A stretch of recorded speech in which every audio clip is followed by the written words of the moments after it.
Hendrick Motorsports appeals the penalties, and we get Elton Sawyer's thoughts on the matter. Let's talk about it. Coming up next.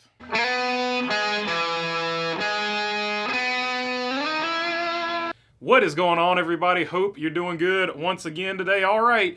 Literally, while my other video that I made about the penalties was uploading, Hendrick Motorsports announces that it is going to appeal the penalties. Let's take a look at this from Bob Pockrass.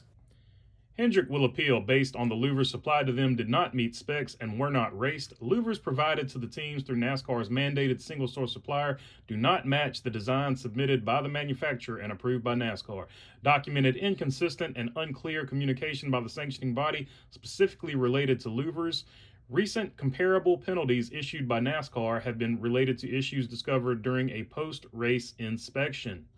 Then Bob goes on to say, also from Hendrick, NASCAR identified louvers on our race cars during a voluntary inspection 35 minutes after the opening of the garage and prior to on-track activity. NASCAR took possession of the parts approximately 4 hours later with no prior communications. And then you see in the comments there, Mike had to say, who's to say they haven't been running the modified louvers since the clash and NASCAR got caught this past weekend? Yeah, and Eric goes on to say, yeah, I think Hendrick has a case because you documented that teams were having this issue before. And so basically, those are going to be two of the arguments that a lot of the fans are going to make between each other. A lot of fans that want Hendrick to be penalized are going to say, hey, Hendrick has been doing this, for a while now. Who's to say they haven't been doing it all season? Who's to say they weren't doing it last season? So on, so forth. And then the other side of that argument is going to be, hey, who's to say it wasn't from the manufacturer of the part itself? I've actually seen that on the late model side myself, so sometimes that can be the case.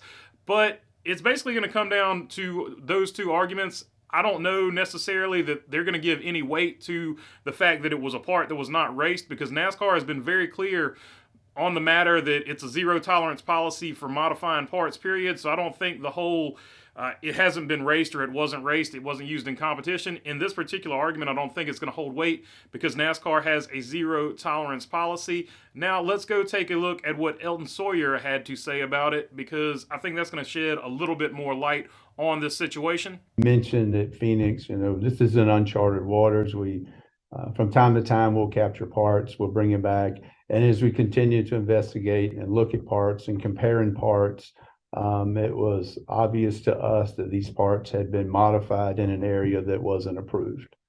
This is a consistent penalty with what we went through last year with, with other competitors, the 6, the 34.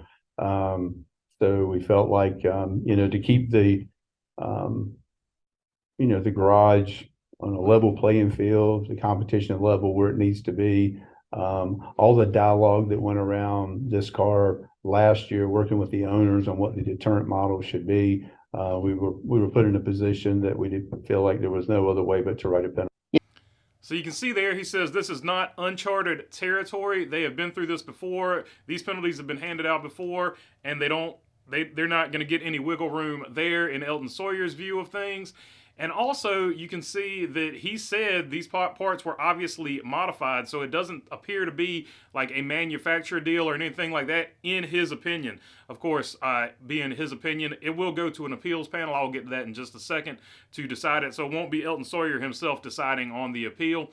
But you can see NASCAR has a zero tolerance policy for this, and it doesn't matter whether the part was confiscated before or after the race. They're going to have the same penalties because he said it's not uncharted territory. So he is grouping that in with the parts that were actually run into a race, as well as these parts here that were confiscated before the race started. So it's going to be very interesting. Now, that being said, it will go to an appeals panel. Let's look at what Bob Pockrass had to say about that as well.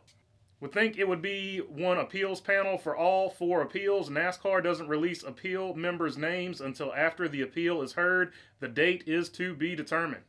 So this is the other layer of the story that is going to make this very interesting, because we have seen in the past some penalties have been overturned. We have seen in the past some penalties have held up. And we have seen some penalties be reduced. So one of those 3 things will happen with the Hendrick Motorsports penalty. It is basically just going to depend on who those 4 members are that sit on that board to hear the appeal, and whether or not Rick Hendrick can get this overturned, or will NASCAR win it and the appeals will hold up. if you want my 2 cents, I don't think that they're going to get. I don't think they're going to get this thing overturned. I think the very best they can hope for is to get it maybe reduced. But that being said, once you have precedent with the RFK and the front row motorsports penalties, I think this thing is basically going to hold up, but we will have to see what happens going forward. Now, me personally, I'm hoping they at least get it reduced for Kyle Larson's sake, and definitely for Justin Haley's sake, because like I said, he sits at minus 40 points, so well, I guess he's not part of Hendrick, but if it got appealed, reasonably you could imagine he could get his appealed and overthrown as well. But yeah, so it's going to be interesting going forward. So hopefully they can get them reduced from a Larson fan perspective, but from a common sense perspective, I think 100% they're going to be upheld, and it's going to be a 100-point penalty going forward. But let me know down in the comments what you think is going to be the outcome of the appeal. That's all I got for you on this little update. So if you got a comment, leave it down below. Of course, if you haven't subscribed yet, I would really appreciate your subscription. Subscriptions mean a lot to the channel, and if you're already subscribed, you know I appreciate you guys as well. Other than that, thanks for your time. Peace. Now I got to get to work on the Haas video. That'll probably be for tomorrow because it's sort of getting late in the day here.